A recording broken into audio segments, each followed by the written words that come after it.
Right, oil as a consumable.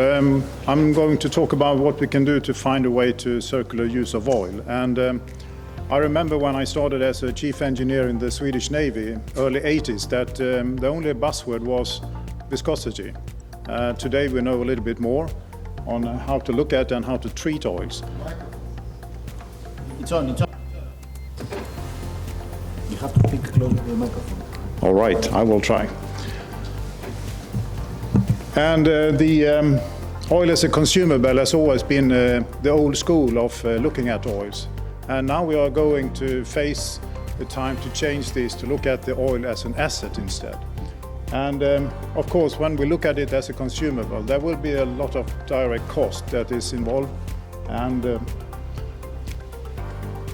how to change that into asset management is really when it's about a lot of driving forces for that. So it's legislation, cost, environmental, and sustainability. So they will be the drivers to actually look at a new way to approach circular use of oil. And we are going from making waste to actually look circular use of oil. So how can we do that? Well, if we look at technology, we can see that double separation technology that is invented and acquired by SKF is now a technology where we can actually remove the impurities that will degrade the oil, and we do so quite efficiently. If we go back a little bit on sea, what is degrading oils? An oil is designed for a very good purpose and has a very good recipe from the oil manufacturers. But when we put it in service in a machine, we will start to degrade it. We pour in impurities and we create a lot of particles, weird particles. And these particles, they will be part of the oxidation inside these oils. And the oxidation will create new components like varnish and sludge. And all these will eventually come to a level where the oil will not be fit for use anymore. And there will be subsequently other issues related to the sludge and varnish particularly. And of course, all this also leads to additive consumption. So ultimately, there will be a report from the oil lab saying the oil is not fit for use, replace it. And this is repeated over and over again. So we change the oil at very high cost. And when we look at the impurities in the oils, what can we see? Well, most of them we can't see. Most of them are micro-sized in their sizes.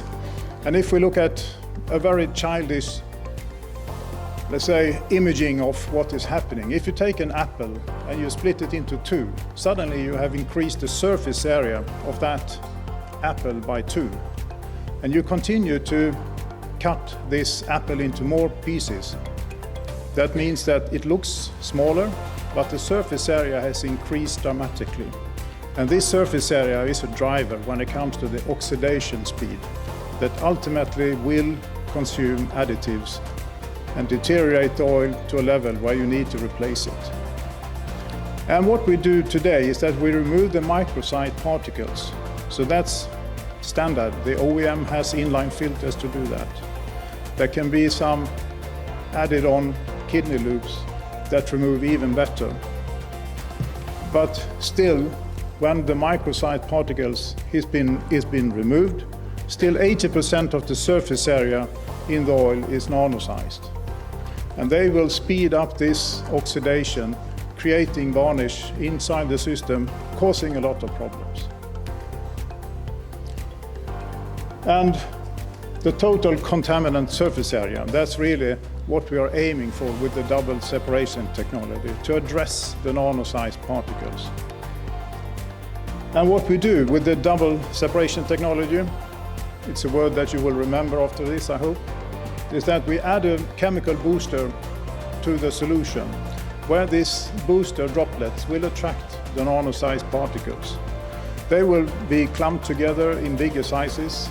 They will either be settled in the tank or filtered out in the filtering solution that comes together with this technical product. So this booster act like a magnet, attracts the nanosite particles. So that means that the oxidation speed will drop dramatically in that oil. And when it comes to this booster, what kind of impurities does it collect? Well, typical one, dust and hard particles. Well, when we have a system that has, let's say, a very poor design, it's easy to put in a lot of dust and particles in a system. So a simple desiccant breather to a system is a very simple solution to remove a lot of ingress of particles. But when we pour in new oil, the new oil is not clean enough. So that needs to be filtered as well. So good oil management is one simple rule to remove a lot of ingress of particles.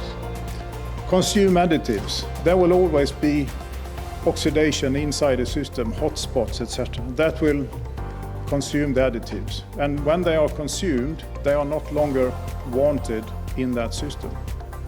Water is also part of how the oxidation continues. If we remove water, we will save a lot of time to be operational instead of the oil. Wear particles comes from wear inside the machine, of course. So we want to remove them as well. And the new thing when it comes to the group 2 and 3 oils that is in use for industrial oils, hydraulic fluids and gear oils, we have a lot of varnish issues today because the new oils are not, let's say, able to support or protect against varnish formation as group 1 oils. And varnish comes also in 2 levels. So when we start to produce varnish in an oil, it's a very soluble state of that oil. And later on, it comes to an insoluble state where it starts to clad surfaces. And when it does that, the ultimate result will be sticking valves. You will coat and insulate areas inside your system that will increase temperature. So everything leads to another bad level, so to say. So we want to remove these things in order to keep a very good environment for the oil and keep the system alive. If we compare different systems, the inline solutions that we can see here, typically up to a couple of microns, remove the big bolts and nuts that will create accidents in the system. But to preserve the oil's conditions and the properties, we need to remove as much as possible. And if we go down to the nanosized and can clean that, we can actually keep the oil indefinite. There comes 3 values when it comes to use the double separation technology. The sustainability, of course.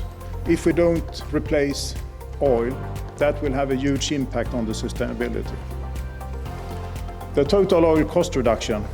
Of course, oil costs money, and the prices for base oils today has gone up dramatically.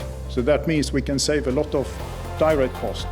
But indirect, there will be also another thing when it comes to maintenance and repair, because if we don't have wear inside the machine, we will have less maintenance, less use of spare parts. Performance improvement. There are a lot of evidence today that when we have ultra clean oil that we can see a reduction of friction. So that means we need less power to actually create the work we are needed for a machine. Sustainability. When we look at 1 cubic meter of oil, we can see that we save quite a lot of carbon dioxide. It's measurable, so it can be put into the balance sheet. Total oil cost reduction. It speaks for itself. Performance improvement. We create a better performance, and we can see that when we have less friction, less energy consumption, that means quite a lot when it comes to the performance improvement. And here is, let's say, a final slide, evidence of a hydraulic system. So testing a hydraulic function where the piston is moving in and out in a machine, and we can see the friction forces here, and you can see that the standard oil has a very big variation up and down. So this is not what we want to have in a system, variations that are big. We want a steady friction force over time.